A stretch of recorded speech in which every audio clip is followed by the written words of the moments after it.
آقای احمد از عراق یا عراق، نمیدونم من درست شنیدم. عراق بفرما، از شهر عراق. آقای احمد سلام بر شما. با سلام خدمت شما آقای هاشمی. سلام و رحمت الله. من قبل از هر چیز از همه مسلمانان عزیز بابت این توهینی که این خانم به ساحت ائمه کرد عذرخواهی میکنم. در ممنون. بحث علمی توهین کردن کار بسیار زشتیه. اگر ایده را قبول نداریم حق توهین نداریم. این یک. آفرین. حالا بعد بریم سراغ بحث خودمون. بله. من منظور از سوال شما رو دقیقا متوجه نشدم. شما فهمیدید که آیا امام حسین میتونست خودش رو نجات بده، منظورتون این بود درسته؟ بله. آیا حضرت حسین ولایت تکوینی داشت، میتونست آب از آسمون ها ببارونه اونجا در کربلا یا نه نمیتونست؟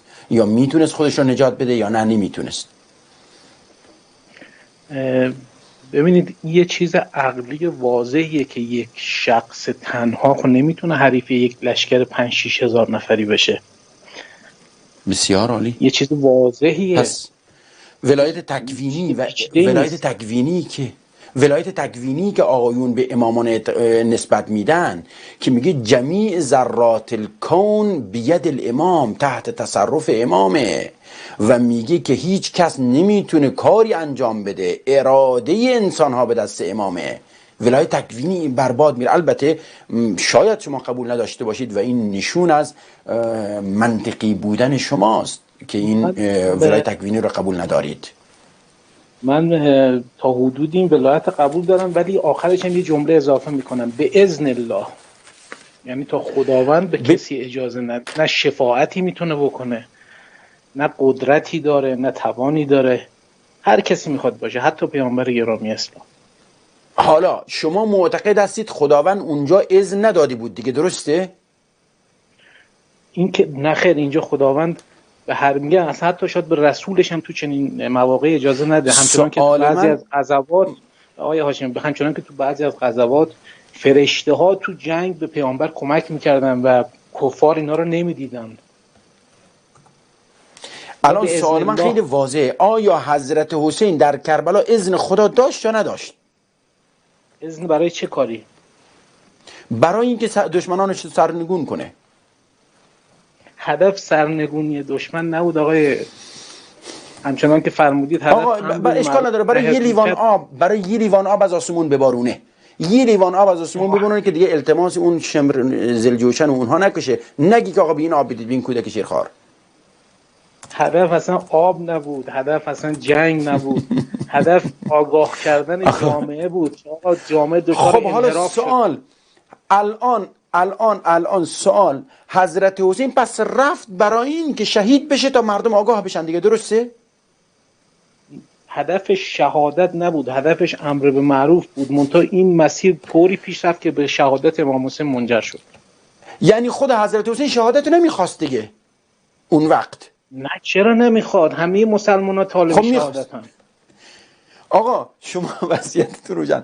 حضرت حسین میدانست که در کربلا شهید میشه و میتونست هم خودش رو نجات بده، ولی این کار رو نکرد.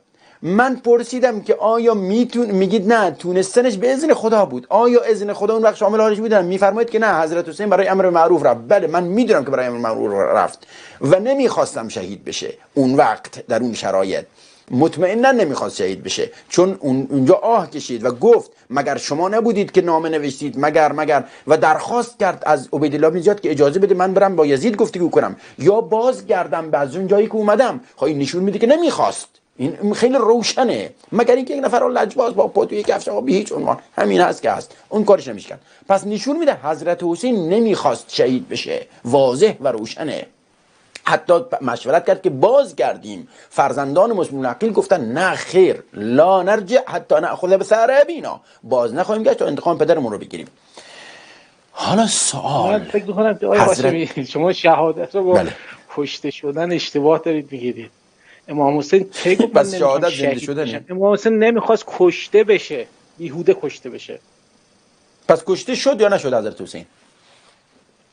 حضرت حسین در کربلا کشته شد و به مقام شهادت رسید، چون در دفاع از اهل بیت خودش و جان خودش شهید شد.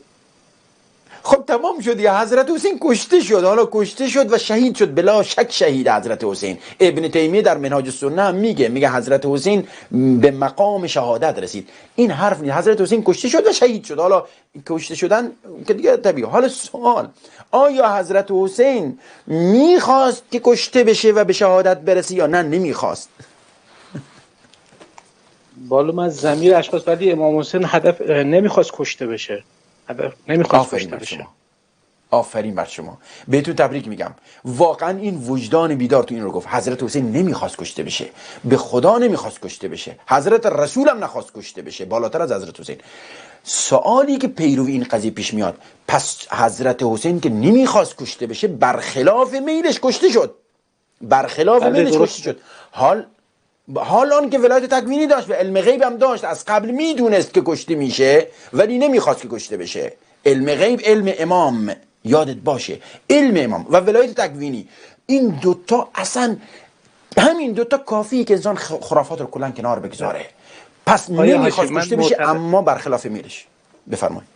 من معتقدم که هیچ کس غیر از خداوند غیب را نمیدونه، حتی پیامبرش، مگر اینکه این غیب به پیامبر وحی شده باشد که پیامبر بیاد یه چیزی در طریق وحی به مردم بگه، وگرنه دیگه کسی علم غیب نمیدونه، حتی رسولش. آفرین بر شما. پس علم غیب امام وجود نداره، برخلاف باوری که آخوندها میگن. ولایت تکوینی مطلقاً وجود نداره، پیامبران ولایت تکوینی نداشتن، چه برسه به امامان. ولایت تکوینی وجود نداشت، چون اگر وجود داشت حضرت حسین یه فنجان آب از آسمون نمیتونست ببارونه برای نوزاد شیرخواری که آب نمیخورد، چون اونجا اون مداح یادش میره که آقا این کودک نوزاد شیرخوار رحم کنید آب بدید. این نوزاد شیرخوار آب نمیخوره. ولی معصوم غیر معصوم هم به نظر من میتونه بهش وحی بشه، همچنان که به مادر حضرت موسی وحی شد. بنابراین ما نمیتونیم بحث نزول وحی رو فقط مختص پیامبر بدونیم. اینکه حالا چیزی به امام حسین وحی شده نشده ما مطلع نیستیم، من نمیدونم چه اتفاقی افتاده، ولی نمیتونیم منکرش هم بشیم. ببینید یک چیز داشته باشید، ما معتقد هستیم حضرت رسول ختم نبوت با حضرت رسول صورت گرفت و با لفظ که نیست، یعنی ویژگی ها، شرح وظایف. یعنی شما یک انسان رو با شرح وظایفش میشناسید.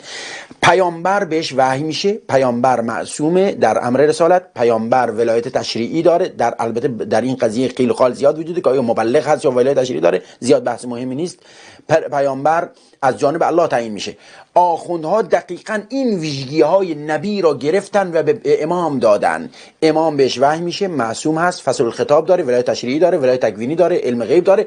هیچ چیزی کم و کاستی امام و پیامبر با هم دیگه ندارن. ختم نبوتی که با رسول الله حاصل شده، پس کجا حاصل شده نمیدونن، معلوم نیست. پس ختم نبوت حاصل نشده و وحی با رسول الله انقطع وحی السما، اصلا جز محرز این قضایا.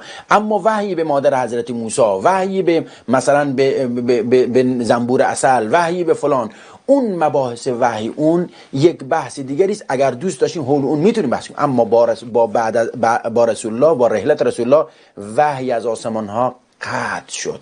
الهام وجود داره، خواب وجود داره، انسان خوابهای خوب رو ببینه، اما وحی قطع شده. برادر عزیزم،